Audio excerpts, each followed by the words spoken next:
Welcome one and all to Surfing the Sea, a series by me and Michael Phoenix talking about what's happening and what to watch out for in the DPC Upper Division. In this video, I'll be talking about the teams that played true to close qualifier stage 1 to make it into the Upper Div. That'd be Neon Esports, 496 Gaming, Execration, and Vice Esports. If you want to hear about the direct invite teams, head over to Mike's video with a link somewhere in the upper right. One of the interesting things to note about the qualified teams: there are 3 full Pinoy teams, and 1 standout Vietnamese team, which means the Upper Div will have a ton of online rampulans, which always tends to be exciting to watch. Our first team, Neon Esports. Neon's roster hasn't changed all that much in the past year. They've recently taken in Natsumi as their pause 1, Yapaj still keeping his mid, Scam and Playhard switching around on the 3 and 4, but lately Scam has been sticking to 4, and John Yuel on pause 5. While initially the transition for Scam into the offlane was a bit shaky, he's found his footing as the pause 4 now, with Playhard stepping up to the plate on the offlane. The big star of Neon has got to be Yapaj. Yapaj, which is Japoy in reverse if you were wondering, is among the best mids in C. He loves to show off and pop off early with heroes like his Tiny, his Void Spirit, and even the occasional Earth Spirit mid tossed in there. His early aggression tends to buy a lot of space out for Natsumi on his more conservative farming core, and synergizes well with the team. Because of Yapaj's early aggression though, Neon supports tend to invest a lot of time in rotating into mid to help secure runes and early kills to ensure that the snowball gets started. A common occurrence for Neon games is you tend to see 6 heroes mid by, say, the 6-minute mark sometimes.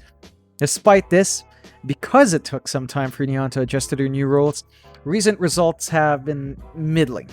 They've placed well in ESL 1 Thailand and the BTS Pro Series 2, placing 4th, but haven't been able to clinch a big win in the bigger tournaments so far.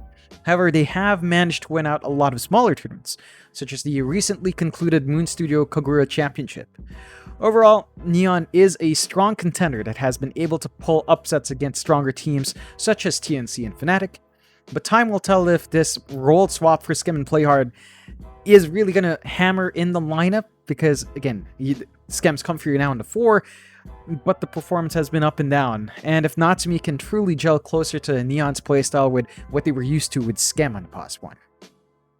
496 for their part has had a bumpy ride the past year. The roster as it is now with Dat BB on 1, HTZ or otherwise known as Hung Hung on pause 2, Red on the pause 3, and Hustler coming in to fill the pause 4 role, with Bombi on 5, had a dominant run in the closed qualifiers. But the roster itself has been shifting around throughout 2020. The playstyle 496 brings has been fairly steady across the year though. Aggressive lanes with a lot of flexibility on hand. We've seen Bombi take Wind Ranger in the pause 1, shifting that BB towards the off lane, with Red then taking on a support role. We've seen Bombi Techies make its appearance as well, causing a lot of trouble for opposing teams. However, with the addition of Hustler, it does seem like the roster of 496 has hammered in their roles this time around. The player that does set everything in motion for 496 is Bombi. He has a wide pool of supports that enables many different drafts for 496. He's played a lot of Phoenix, a lot of Oracle, Wind Ranger, and again, that Techies we mentioned, giving opportunities for 496 to grab early lane domination with her safe lane core and attempt to snowball off the back of it. Hustler has been a big addition for the team as well, as his early activity helps Red win out his lane and keep the opposing safe laner and support down. 496 is a bit more of a wild card due to how erratic their lineup has been, but I believe with Hustler cementing the roster, and with 458 officially being put onto the bench for the time being, 496 is coming out stronger and are set to perhaps surprise people with their performance. Their recent achievements have been middling at best, again down to how volatile the roster has been. They placed 7 to 8 in both the BTS Pro Series 3 and the Dota Summit 13, but you can never underestimate them, as they are a team that can force you to play a very different game. Execration is another Pinoy team coming in hot. You've got Yoe, a young prodigy on the pause 1, who did just hit 10k MMR in October 2020, Ken on the pause 2, Rupido on the pause 3, BDZ on 4, and RR on 5. Yoe is a very promising player. He has a good pool of heroes on the safe lane, and he knows how to work the map well for farm, However, his relative inexperience in pro scene does show at times, and only time and experience can truly temper that in. To gain experience, you have to play more in the pro scene. Ken is a solid and dependable mid laner. He loves his spirits as most mids do, but compared to Neon, for example, he tends to focus on holding his lane down more and just maximizing that early game in terms of farm, focusing on coming out more in the mid game. Grupido on the offlane tends to take the aggressive stance for the team. If Execration can grab him his Mars, they almost always opt to in that first phase. Combine that with BDZ's excellent Rubik and Earth Spirit in that offlane, and you have a really nasty lane to go up against. And BDZ tends to be that flashy player in the team. His Rubik and Earth Spirit plays are among the best in the region, and he tends to dictate momentum for his team, so keep an eye on that. Execration's recent performances, however, has been less than stellar, not noting any significant placements in the bigger tournaments they've showed up in, while finding themselves in the middle of the pack in regional tournaments. Whether or not Execration steps up to the plate for the DPC remains to be seen here. Vice Esports is more than likely the biggest unknown for a lot of viewers in Southeast Asia, but that doesn't mean they aren't a contender. A relatively new org as well, Vice is made up of Palos, another up-and-coming core in the POS 1, who was formerly on Execration, I believe, Bob the Wrecker on POS 2, Enri on the offlane, Samiel on the 4, and Zenki on 5. While the roster hasn't been making any big splashes outside of the Philippines just yet, what we have seen of the roster so far has been very promising. Their big debut on the larger regional stage was in the BTS Pro Series 4, and while their placement wasn't great, their playstyle displayed was refreshingly strong. Bob is most definitely the stalwart of the team. His mid-timing and emphasis on early dominance into mid-game snowball is very similar to what Neon aims to do with Yupaj, with Bob holding his TA and Void Spirit as his signature picks. Samiel and Zenki and the support duo go in sync together quite well as well. Samiel holds Rubik and Earth Spirit in preference, as we have seen in BDZ, and he does set for his team in big ways.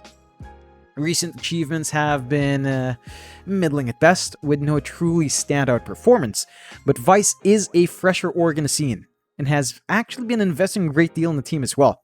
Fun fact, they've just set their offices up in their hometown of Palayan in Nueva Ecija, and have been very keen on expanding the team's presence, which is great to see from a local org, when every single Filipino org so far, beyond the big ones, has scaled down Dota, shifted their focus towards games like, Mobile Legends and PUBG Mobile.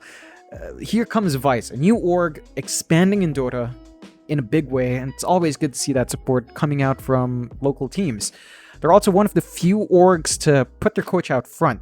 Coach CTY has been a mainstay for Vice Esports for a very long time and has been guiding and building up the team for a while. And the growth is most definitely coming from his strategies and insights as well. While Vice may not show themselves strong from recent results, you can bet their recent time in the bigger stage is giving them a massive morale spike. That can push the best out in the team.